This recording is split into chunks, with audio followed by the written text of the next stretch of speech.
Romanos capítulo 16, do verso 3 até o verso 16. Palavras do apóstolo Paulo aos crentes de Roma.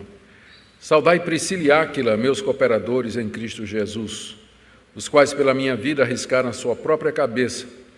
E isto lhes agradeço, não somente eu, mas também todas as igrejas dos gentios. Saudai igualmente a igreja que se reúne na casa deles. Saudai meu querido Epêneto, primícias da Ásia para Cristo. Saudai Maria, que muito trabalhou por vós. Saudai Andrônico e Júnias, meus parentes e companheiros de prisão, os quais são notáveis entre os apóstolos e estavam em Cristo antes de mim. Saudai Amplíato, meu dileto amigo no Senhor. Saudai Urbano, que é nosso cooperador em Cristo, e também meu amado Estaques. Saudai Apeles, aprovado em Cristo. Saudai os da casa de Aristóbulo. Saudai meu parente Herodião. Saudai os da casa de Narciso, que estão no Senhor. Saudai Trifena e Trifosa, as quais trabalhavam no Senhor. Saudai a estimada Pérside, que também muito trabalhou no Senhor. Saudai Rufo, eleito no Senhor, igualmente a sua mãe, que também tem sido mãe para mim. Saudai Assíncrito, Flegonte, Hermas, Pátrobas, Hermas e os irmãos que se reúnem com eles. Saudai Filólogo, Júlia, Nereu e sua irmã Olimpas, e todos os santos que se reúnem com eles. Saudai-vos uns aos outros com ósculo santo. Todas as igrejas de Cristo vos saúdam. Até aqui a leitura da palavra de Deus. Vamos orar. Nenhuma palavra da Escritura, ó Deus, está aqui em vão. Nós sabemos que estas saudações solicitadas pelo apóstolo Paulo à igreja de Roma têm um objetivo de nos instruir, de nos ensinar a respeito do relacionamento cristão, da fraternidade, do companheirismo e da obra de Deus. Nós pedimos, pois, que a exposição dessas palavras nessa noite fale aos nossos corações, que nós nos sintamos encorajados, corrigidos, instruídos, tudo conforme o Teu querer. Abençoa o Teu povo nessa noite, em todo lugar onde Tua palavra está sendo ensinada em verdade. Pedimos em nome de Jesus. Amém. Queridos, na mensagem anterior, que foi hoje de manhã, nós vimos como o apóstolo Paulo, aqui no capítulo 16, parte para a conclusão da sua carta, com algumas recomendações pessoais. Ele começou recomendando a irmã Febe, uma crente fiel, que servia na igreja de Cencreia, que era uma cidade satélite da cidade de Corinto, um porto, que tinha ajudado Paulo e muitos irmãos em Cristo. Tinha sido esse o trabalho da Febe. E Paulo, então, aqui no início, versos 1 e 2, pede que os crentes de Roma a recebam e a ajudem no que ela precisar. Febe era, com certeza, a portadora dessa carta aos romanos. Nós vimos que ela era uma mulher notável, uma mulher de recursos, de influência, estava indo a Roma, talvez para tratar dos seus negócios, e Paulo aproveita e lhe entrega o manuscrito da carta que ele quer que vá para a igreja de Roma. E nós comentamos aqui como, durante alguns dias, Febe carregou debaixo do seu casaco o futuro da teologia cristã. Todo o tesouro que a carta aos romanos representa estava debaixo, ou naquele tempo não tinha bolsa de mulher, não é? Estava debaixo da túnica da Febe. Que privilégio para ela passar para a história como aquela que foi a portadora dessa carta. Depois de fazer isso, Paulo, do verso 3 ao 16, que é o texto que nós lemos aqui, pede que os crentes de Roma saúdem várias pessoas na igreja que eram conhecidas do apóstolo Paulo. E é isso que nós vamos ver nessa noite. Nós acreditamos que essa lista está aqui não somente para dar sugestões de nome para quem está procurando nome para o filho, como, por exemplo, Trifena, Trifosa, Assíncrito, Pátrobas, são nomes assim sugestivos. Se você está procurando nome aí para o seu filho, tem aqui uma lista completa, não é? Mas não creio que esse capítulo 16 está na Bíblia somente para isso, mas ele nos traz algumas lições preciosas que nós vamos ver hoje à noite. Primeiro ponto aqui que eu queria destacar do texto para nós é que, apesar de nunca ter estado em Roma, o apóstolo Paulo conhecia muitas pessoas que eram parte da igreja que se reunia naquela cidade. Nós, inclusive, hoje de manhã mencionamos que causa estranheza exatamente esse aparente conflito. Paulo não era conhecido da igreja de Roma, isso é declarado por ele na própria carta. Inclusive, ele escreve a carta com esse propósito, de se tornar conhecido. Entretanto, no capítulo final, ele menciona pelo menos 27 pessoas por nome que eram conhecidos dele.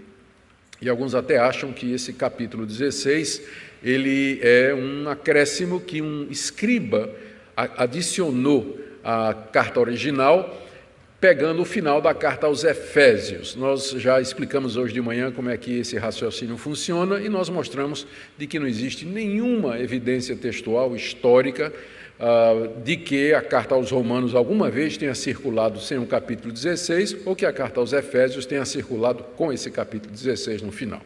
A explicação que nós damos para isso, para o conhecimento que Paulo tem de tanta gente naquela igreja que ele nunca tinha visitado, é que ele conheceu essas pessoas durante os seus quase 20 anos de ministério ao redor do mar Mediterrâneo, visitando todas as províncias da Ásia naquela região, conhecendo as cidades mais importantes, plantando igrejas, levando pessoas a Cristo Jesus, e Roma, sendo a capital do império, com certeza sempre atraía muita gente para lá.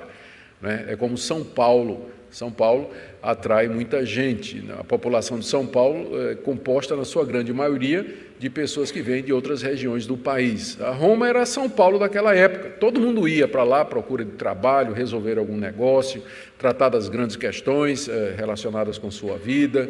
E então não é de estranhar que, mesmo não tendo estado em Roma, Paulo conhecia muita gente que morava lá, desse momento da sua vida como missionário ali na região do mar Mediterrâneo. Essas pessoas que Paulo cita aqui eram obreiros, alguns eram obreiros fiéis que haviam trabalhado com ele durante as suas viagens missionárias, outras eram parentes e ainda outras amigos, gente que era conhecida de Paulo e por quem ele tinha uma afeição especial, todas elas membros da igreja de Roma. Paulo deseja, então, ao citar essas pessoas pelo nome, ele quer que a igreja de Roma reconheça essas pessoas, receba essas pessoas e encoraje esses irmãos. E, além disso, claro, não devemos esquecer o objetivo maior da carta aos Romanos, que é estabelecer um vínculo entre Paulo e a igreja, com o objetivo de Paulo ser enviado pela igreja para a Espanha, onde ele pretende pregar o Evangelho. Então, citando essas pessoas por nome, membros lá da igreja de Roma, se estabelece um vínculo. É como se Paulo dissesse: eu não sou um total desconhecido de vocês, aí na igreja tem muita gente que eu conheço. Então, saúde fulano, saúde cicrano, esse trabalhou comigo, essa daqui foi como uma mãe para mim, esse outro é um obreiro notável. Então, com o conhecimento que ele tem dessas pessoas, ao demonstrar isso, Paulo se aproxima da igreja, estabelece esse vínculo que ele deseja fortalecer com o objetivo missionário de, mais tarde, receber o apoio da igreja para ir para a Espanha. Então, ele faz isso citando essas pessoas por nome. Em alguns casos, ele descreve de maneira resumida o que é que a pessoa fez, ou o que é que a pessoa é, ou o que representa para ele. E assim, 27 pessoas são mencionadas por nome aqui nessa lista, e das quais 12 são elogiadas pelo apóstolo Paulo. Eu queria, então, olhar para essas citações. Eu não vou seguir a sequência do texto, mas eu fiz uma classificação geral. Então, vejamos esses amigos de Paulo em Roma. Em primeiro lugar, os obreiros fiéis, gente que trabalhou com Paulo e que são destacados por Paulo mais do que os outros. A primeira dupla é Priscila e Áquila, que nós temos nos versos 3 e 5. Saudai Priscila e Áquila, meus cooperadores em Cristo Jesus, os quais pela minha vida arriscaram a sua própria cabeça, e isto lhes agradeço, não somente eu, mas também todas as igrejas dos gentios. Saudai igualmente a igreja que se reúne na casa deles. Nós tomamos conhecimento pela primeira vez de Priscila e Áquila no livro de Atos, capítulo 18, quando Paulo chega na cidade de Corinto. Diz lá a história registrada em Atos, que Paulo os encontrou, sendo eles judeus que estavam fugindo de Roma por conta do decreto do imperador Cláudio no ano 49, que havia expulsado todos os judeus de Roma. A essa altura, Priscila e Áquila já eram convertidos. Eles não haviam se convertido através do apóstolo Paulo. Provavelmente se converteram lá em Roma, à medida que o evangelho cresceu naquela cidade. Eles fugiram de Roma, foram até Corinto, eles eram fabricantes de tenda, e lá se encontraram com o apóstolo Paulo, que tinha a mesma profissão. E eles montaram uma sociedade, não é? Priscila, Áquila e Paulo associados, fazedores de tenda. Então, durante um tempo ali em Corinto, eles trabalharam juntos, fazendo tendas, Paulo inclusive, para o seu próprio sustento. Curioso que das 6 vezes em que o casal é mencionado na Bíblia, 4 vezes Priscila é mencionada primeiro, o que contraria as convenções da época. Ninguém sabe ao certo, porque Lucas, no livro de Atos, e Paulo, nas suas cartas, cita Priscila primeiro. Alguns acham que talvez pela forte personalidade da Priscila. Vocês conhecem aqueles casais, não é? Em que a gente não precisa olhar muito, nem ouvir muito, para saber quem é a personalidade dominante, não é? Então, alguns acham que Priscila era líder, ela era mais impulsiva, ela tinha mais iniciativa. Outros acham que talvez ela tenha se convertido primeiro e depois o marido Áquila se converteu. Ou então, Priscila era mais dedicada e comprometida. O fato é que ninguém sabe ao certo e permanece esse mistério, né? Porque é que, contrariando as convenções da época, Priscila é mencionada 4 vezes primeiro do que o marido, nas 6 vezes em que ambos são citados na Escritura. Paulo chama de cooperadores, meus cooperadores em Cristo, porque eles ajudaram Paulo na evangelização em Corinto. Quando Paulo sai de Corinto para Éfeso, eles vão com Paulo para ajudar Paulo no trabalho missionário, e mais adiante eles vão instruir o Apolo, que estava começando o seu ministério, a respeito da doutrina do Espírito Santo. Então, de fato, eles eram cooperadores em Cristo. Paulo diz aqui que, em certa ocasião, está no verso 4, eles arriscaram a própria cabeça pela vida de Paulo. Isso o livro de Atos não menciona. Nós não sabemos o que é que aconteceu. É possível que isso tenha acontecido em Éfeso, quando houve aquele tumulto que queriam matar o apóstolo Paulo. Não está registrado, mas quem sabe Áquila e Priscila fizeram alguma coisa, protegeram Paulo, arriscaram a vida para salvar a cabeça do apóstolo Paulo, o que demonstra o amor e o compromisso que eles tinham. Não é então sem razão que, ao recomendá-los à igreja de Roma, Paulo agradece a eles, final do verso 4, e ele diz também, não somente eu agradeço a eles, mas também todas as igrejas dos gentios. Isso porque, se eles não tivessem socorrido Paulo nesse momento crucial, Paulo teria morrido e as igrejas dos gentios teriam perdido o seu principal pregador. Paulo, então, em nome das igrejas, agradece a Priscila e Áquila e recomenda, então, pede, então, que saúdem a igreja que se reúne na casa deles. Ou seja, a essa altura, quando Paulo escreve a carta, Priscila e Áquila já tinham voltado para Roma. O decreto do imperador Cláudio foi só durante um tempo. Lentamente os judeus voltaram lá para Roma, e nessa leva Priscila e Áquila voltaram também. E quando chegaram lá, eles não pararam, já abriram a sua casa para uma igreja que talvez eles mesmos iniciaram. Paulo então pede que a igreja de Roma reconheça esse casal querido, a quem ele agradece de coração. A segunda menção mais detalhada vai para Andrônico e Júnias, no verso 7. Saudai Andrônico e Júnias, meus parentes e companheiros de prisão, os quais são notáveis entre os apóstolos e estavam em Cristo antes de mim. Paulo diz aqui 4 coisas a respeito de Andrônico e Júnias. Primeiro, que eram parentes dele. Tem outro nessa lista que era parente de Paulo, que é Herodião, está no verso 11. Saudai meu parente Herodião. Então, por incrível que pareça, não é?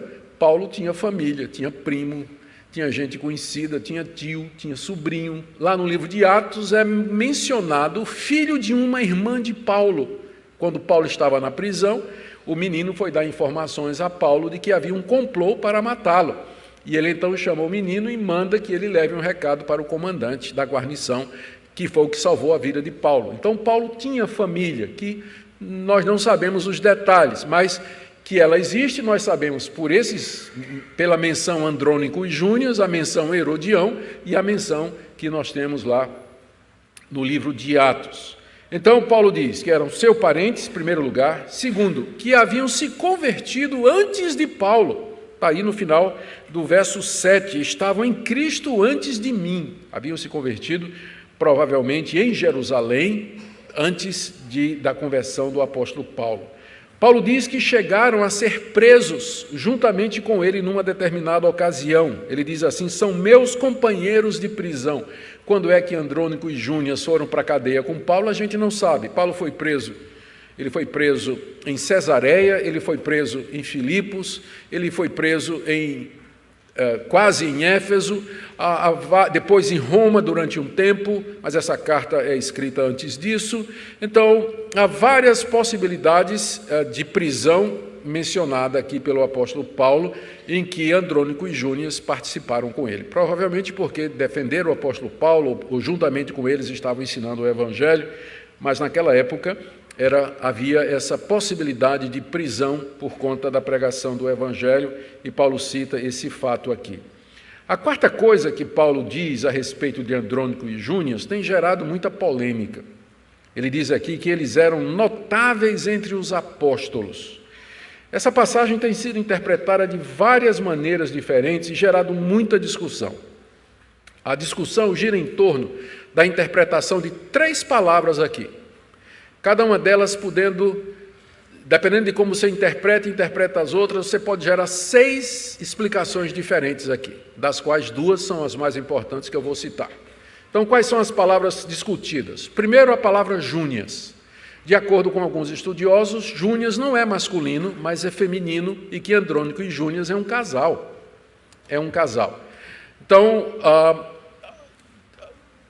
argumento contrário é que a palavra Júnias é a abreviação de Junianus, que é uma palavra latina e que era muito comum naquela época abreviar o nome. Por exemplo, a Priscila, às vezes Paulo se refere a ela como Prisca, que era o diminutivo. Então, Júlias ou Júnias é o diminutivo de Juniano, era um homem. Mas outros dizem que o nome Júnias, ele aparece com muita frequência nos escritos gregos como sendo uma referência a uma mulher. Então, existe essa dúvida se Júnias era uma mulher ou se era um homem. Essa é a primeira discussão. A segunda discussão é a palavra apóstolo. Paulo diz que eles eram notáveis entre os apóstolos. O que é que a palavra apóstolo aqui quer dizer? Porque ela é usada no Novo Testamento, basicamente, em 2 sentidos. Primeiro, no seu sentido mais geral, de alguém que é um missionário ou alguém que é um enviado, como Silas, como Barnabé, como Timóteo, que são chamados de apóstolos no Novo Testamento. Mas o termo apóstolo é mais comumente usado para se referir ao ofício de apóstolo, que era somente dos 12 discípulos de Jesus, Judas sendo substituído por Matias, e do próprio apóstolo Paulo. Então, essa é a segunda discussão, em que sentido apóstolos é mencionado aqui. E a terceira palavra disputada é a palavra entre, notáveis entre os apóstolos. O que é que entre quer dizer aqui? Primeira opção, eles eram no sentido de bem conhecido entre os apóstolos os tinham em alta conta, ou então está dizendo, eles eram apóstolos notáveis. Tanto pode significar que os apóstolos os consideravam como pessoas notáveis, como também pode significar que eles eram apóstolos notáveis. Então, essa passagem, dependendo da interpretação dessas palavras, pode dar 6 explicações diferentes.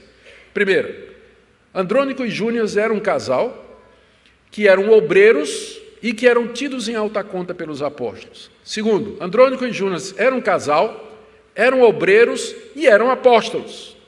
Terceira possibilidade, Andrônico e Júnias eram homens, eram obreiros, tidos em alta conta pelos apóstolos.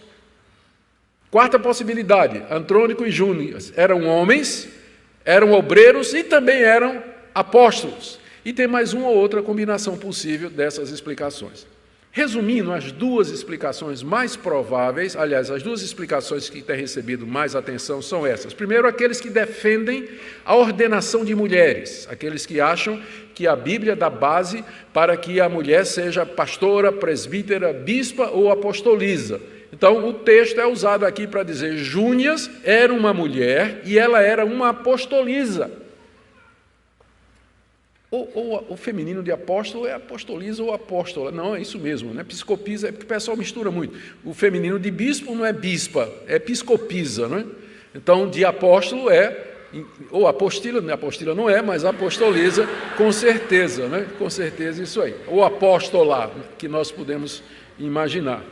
Então, essa é a primeira posição defendida por aqueles que são a favor da ordenação feminina. Júnias era uma mulher, existe evidência textual que prova isso, que o nome é feminino, e ela era uma apóstola, juntamente com o seu marido. Apóstolo aqui eles dizem no sentido de Pedro, Paulo, João, Tiago, aqueles 12 de Jesus e o próprio apóstolo Paulo depois. A segunda posição, que é a posição mais comum entre os cristãos reformados históricos, é que Júnias era um homem, é a abreviação de junianos, e que ele e Andrônico, eles eram obreiros e que eram tidos em alta conta pelos apóstolos, que é uma interpretação perfeitamente possível, gramaticalmente correta e encaixa no contexto, particularmente diante do fato de que não há, no Novo Testamento, evidência clara de que as mulheres exerciam na igreja uma posição de autoridade e de comando.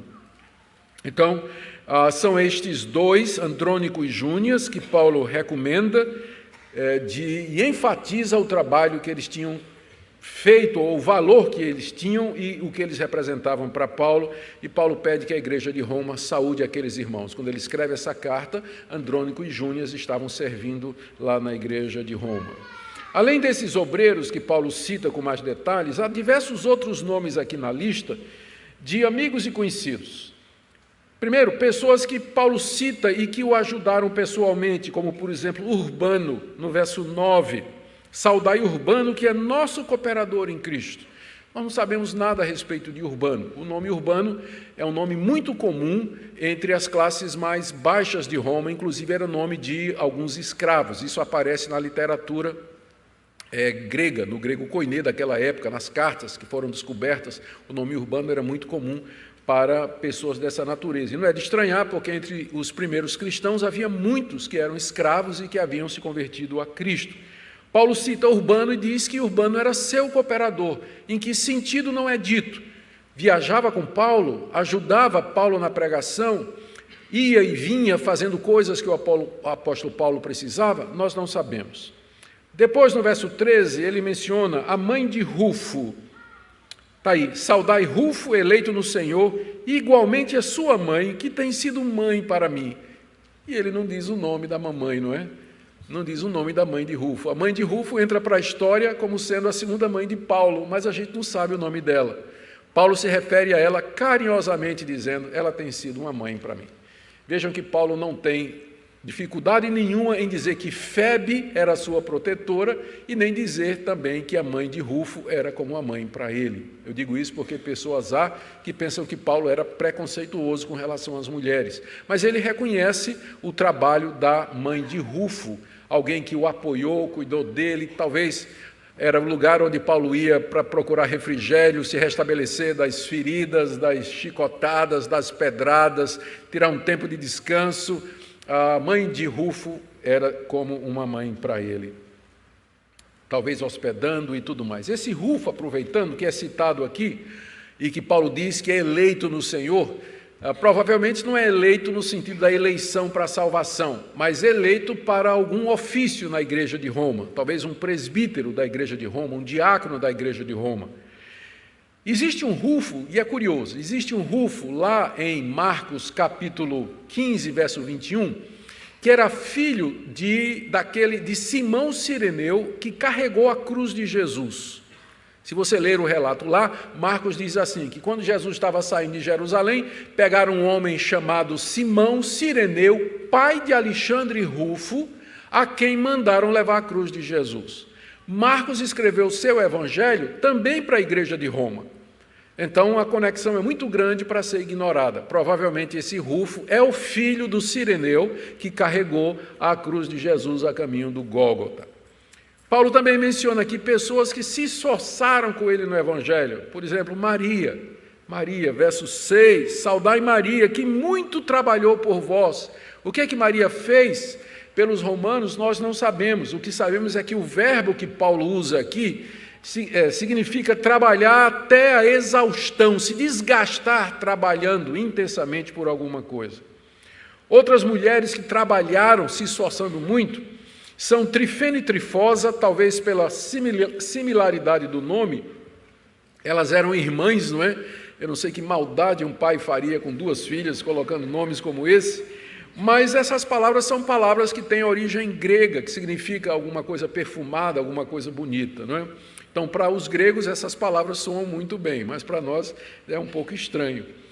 E Paulo diz que essas duas, Trifena e Trifosa, trabalharam no Senhor, e ele cita Pérside, que significa, a tradução, o significado é mulher da Pérsia, cita essa Pérside, dizendo que ela, e ele usa o mesmo verbo que ele usou para Maria, ela trabalhou até a exaustão, juntamente ao lado de Paulo, e Paulo se refere a ela como sendo estimada irmã Pérside. Ele menciona também pessoas que abriram as suas casas para abrigar as igrejas. Duas famílias são mencionadas aqui. Uma, a família que está no verso 14, saudai Assíncrito, Flegonte, Hermes, Pátrobas, Hermas e os irmãos que se reúnem com eles. Então isso aqui é provavelmente uma família. A citação aqui dessas pessoas, seguida com a saudação, ou pedido de saudação para os irmãos que se reúnem com ele. E da mesma forma, outra família é mencionada no verso 15, saudai Filólogo, Júlia, Nereu e sua irmã Olimpas. Alguns acham que o Filólogo e Júlia eram o casal, pai e mãe, e que Nereu e sua irmã Olimpas eram os filhos desse casal, dessa família, que tinha aberto a sua casa para receber uma igreja também. E não esqueçamos Áquila e Priscila, que é o terceiro casal, a terceira família que Paulo menciona aqui e que tinha igreja funcionando em sua casa. E, finalmente, outras pessoas que se distinguiram de maneiras diferentes. No verso 5, Paulo diz, saudai Epêneto, meu querido Epêneto, primícias da Ásia para Cristo. Epêneto foi o primeiro a se converter na região da Ásia com a pregação de Paulo. Estava morando em Roma quando Paulo escreve essa carta. Paulo lembra disso e manda recomendação para ele. Ele saúda também Apeles, no verso 10. Ele diz simplesmente que ele é aprovado em Cristo. Ou seja, Paulo conhecia Apeles e conhecia um episódio na vida de Apeles em que Apeles foi testado, foi provado, passou por uma grande tribulação e ele saiu vitorioso, ele foi aprovado, ou seja, ele agiu como um cristão maduro, e Paulo diz, pode confiar nesse homem, porque eu conheço, ele é uma pessoa aprovada em Cristo Jesus, ele passou por testes e provações nessa vida e demonstrou que seu cristianismo é verdadeiro. Paulo se refere a ele como aprovado em Cristo. Outros são amigos queridos, como, por exemplo, Amplíato, no verso 8. Saudai Amplíato, meu dileto amigo. Estaques, no verso 9, meu amado. E outros são mencionados que eram da casa de pessoas importantes. Aqui no verso 10, Paulo diz assim, saudai-os da casa de Aristóbulo. Existe um Aristóbulo na literatura romana que era o irmão de Herodes Agripa I. Era um nobre romano que morava em Roma. E nós sabemos que o Evangelho alcançou a realeza em Roma. Muitos romanos de nobre posição se converteram. Então, a referência aqui é provavelmente aos membros da família desse nobre romano e que haviam se convertido e que moravam em Roma. Da mesma forma, no verso 11, saudai-os da casa de Narciso. Narciso é outro nobre romano de grandes posses que morava em Roma, aparentado de César, e várias pessoas da sua família, provavelmente convertidas a Jesus Cristo, e são mencionadas por Paulo aqui, quando diz assim, saudai os da casa de Narciso. E Paulo termina essa lista com uma exortação, no verso 16, dizendo assim, saudai-vos uns aos outros com ósculo santo. Ou seja, se saúdem com um beijo de irmão em Cristo. Essa era uma prática muito comum entre os cristãos quando eles se reuniam. Nós encontramos isso no final da primeira carta aos Coríntios, capítulo 16, verso 20. Paulo diz, saudai-vos com ósculo santo. Na segunda carta que Paulo escreve aos Coríntios, capítulo 13, verso 12, ele termina dizendo, saudai-vos com ósculo santo. E o próprio apóstolo Pedro, escrevendo a carta aos cristãos espalhados pelo mundo, ele diz no capítulo 5, verso 14, saudai-vos com ósculo de amor. A palavra ósculo significa beijo. Não era parte do culto, mas era parte da cultura e do costume daquela época. E Paulo acrescenta santo, ósculo santo, para destacar a sua pureza e a expressão de amor e fraternidade e, quem sabe, um contraste com o beijo de Judas. Era uma expressão calorosa de se expressar carinho entre os irmãos. Interessante que no século II entrou na liturgia da igreja o beijo da paz. Entrou na liturgia da igreja, fazia parte do culto. Tinha uma hora lá, vocês estranham quando o pessoal diz hoje em dia, vira para o irmão de lado e dá um beijo carinhoso, né? Dá um aperto de mão. Isso tem origem já no século II, o famoso beijo da paz, que fazia parte da liturgia e que depois foi abolido por causa dos abusos, naturalmente, né? O pior dessa prática, mais estranha que eu já vi, foi quando eu fui pregar numa certa igreja, não era presbiteriana, e a líder, ou a pessoa que estava liderando o culto, quando terminou o culto, ela virou para os irmãos e disse assim, vire para o irmão do lado e diga assim, você é lindo. Eu olhei para o irmão que estava ao meu lado e a Bíblia diz, não mentirás, né? Não mentirás. Eu até brinquei com ele, disse, meu irmão, você sabe que eu não posso dizer isso para você, né? Diga ao seu irmão que ele é lindo, né? Então, as igrejas introduzem, às vezes, na sua liturgia, práticas que não têm fundamento bíblico. O ósculo santo que Paulo recomenda era uma maneira de saudação com a qual os cristãos se identificavam e que era comum na cultura do Oriente. E nós temos isso também no Brasil, não é comum no Brasil, mas se você for para os Estados Unidos, Canadá ou na Europa, né, você vai ver que o pessoal lá é mais restritivo com relação a isso, né, um aperto de mão assim já está muito bom para eles. O brasileiro é que gosta de fazer isso, mas tem que lembrar que é um beijo santo, viu, irmãos? Como está escrito aqui, o ósculo santo. Ele diz também no final do verso 16 que todas as igrejas de Cristo mandam saudações para a igreja de Roma.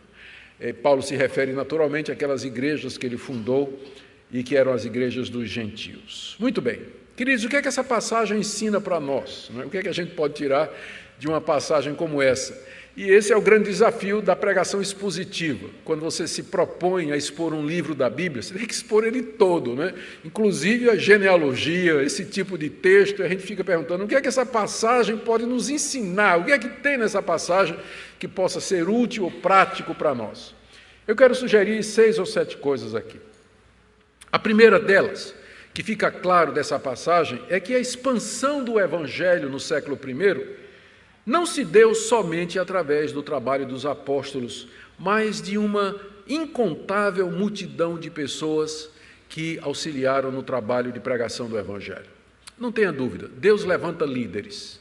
Eles são necessários, é assim que funciona a natureza humana, é assim que funciona a sociedade, e da mesma forma como é na sociedade, é na igreja, Deus levanta pessoas a quem Ele coloca como líderes da igreja para levar avante o Evangelho, mas nunca foi, não é o propósito de Deus que essas pessoas façam isso sozinhas.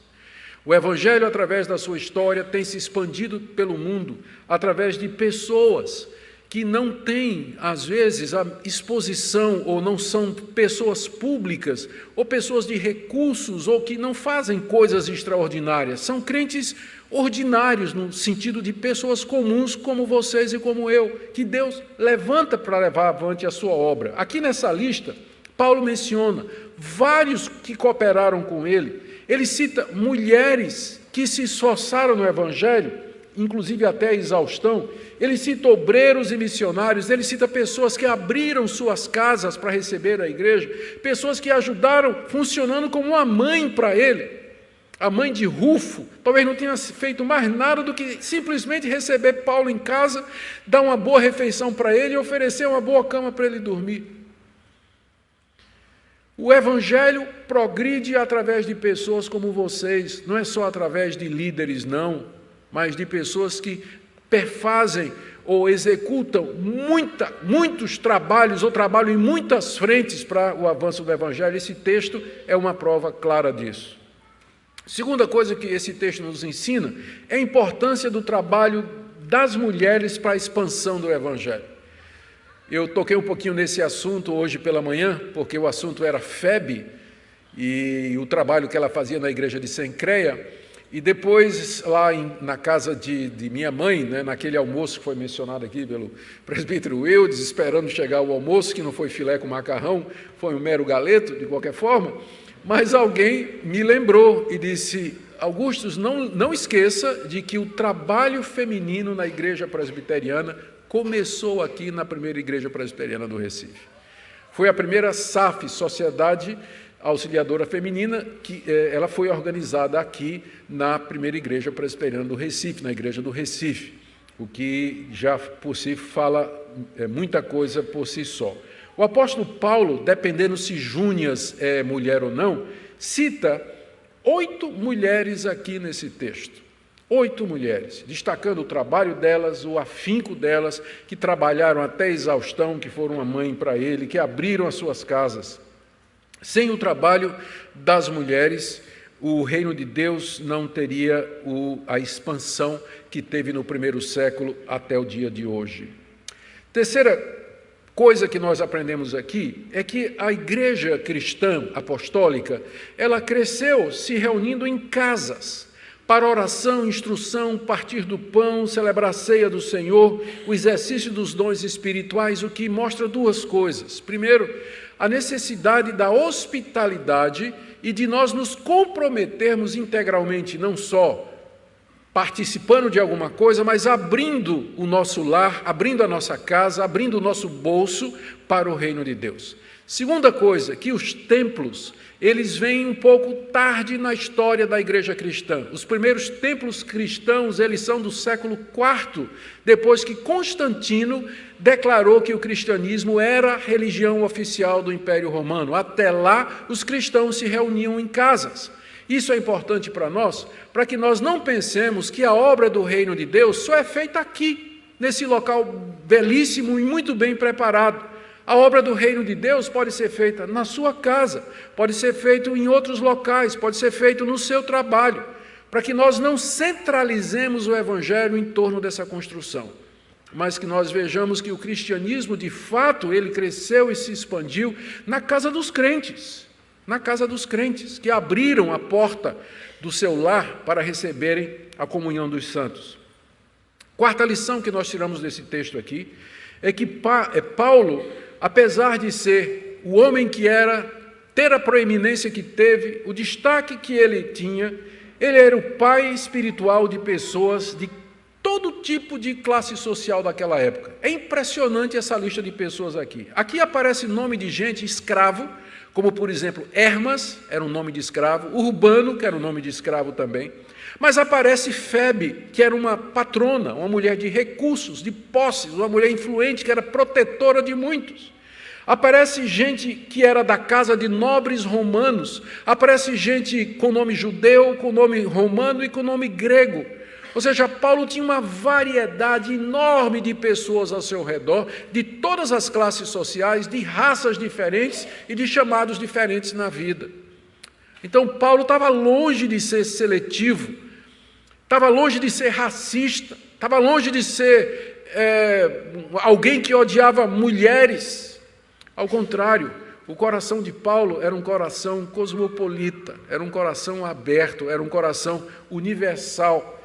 E ele praticava de fato aquilo que o Evangelho ensina, que em Cristo Jesus não há diferença entre rico, pobre, entre gente de uma raça, de outra, entre sábio e ignorante, homem ou mulher, mas em Cristo nós somos um no Senhor.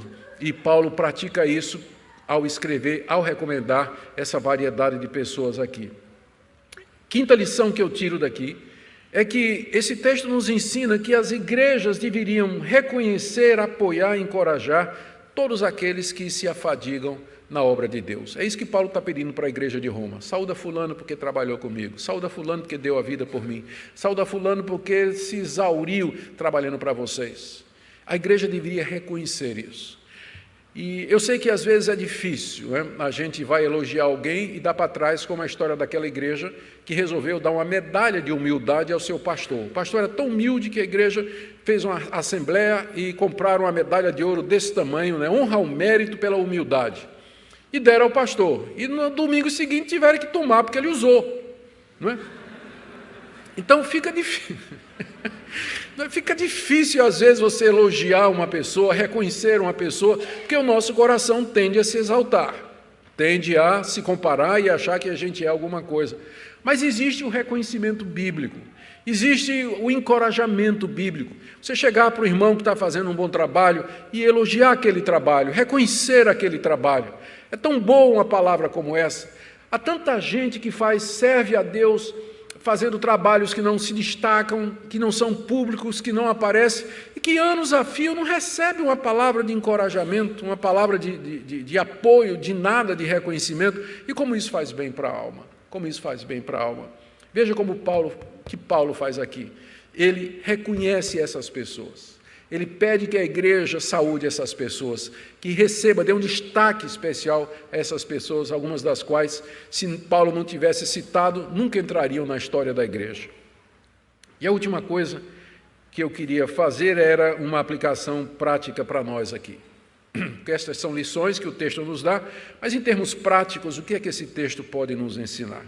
Primeiro, eu queria trazer uma palavra aqui para você que se acha pequeno, se acha inútil, desnecessário no reino de Deus. Você olha ao seu redor e você vê pregadores, você vê gente talentosa, capaz de tocar músicas belíssimas, inspirar o nosso coração, gente com habilidades que tornam essas pessoas públicas, e você olha para você e diz: Deus, quem sou eu? Eu sou uma formiguinha, não faço nada, eu não sei fazer nada, não tenho feito nada, de que maneira eu posso contribuir? Eu espero que a leitura dessa lista aqui, do que essas pessoas são para o apóstolo Paulo, ajude você a tirar esse pensamento da cabeça. O reino de Deus carece de todos nós. Há muita coisa a ser feita pelo Evangelho e nenhum de nós é desimportante ou insignificante para a obra de Deus. Às vezes as pessoas se escondem atrás desse pensamento: eu sou pequenininho, não sei fazer nada, não tenho destaque, e aí ela se encolhe, se retrai, e quando poderia, de alguma forma, estar contribuindo, mesmo com coisas pequenas, para o reino de Deus. Isso me lembra a história daquele menino que disse para a mamãe, feliz da vida, e disse: mamãe, hoje na escola vai ter, eles vão escolher os que vão cantar, né? Vai ter um coral da escola e eles estão fazendo teste lá e eu estou doido para cantar, para descobrir o meu dom. Aí foi, quando voltou, o menino era muito desafinado, completamente desafinado, mas aí a mãe perguntou: e aí, filho, qual é o seu dom? Você vai cantar? Qual vai ser o tom? Eu disse: não, mãe, a professora chegou para mim e disse que o meu dom era sentar e aplaudir.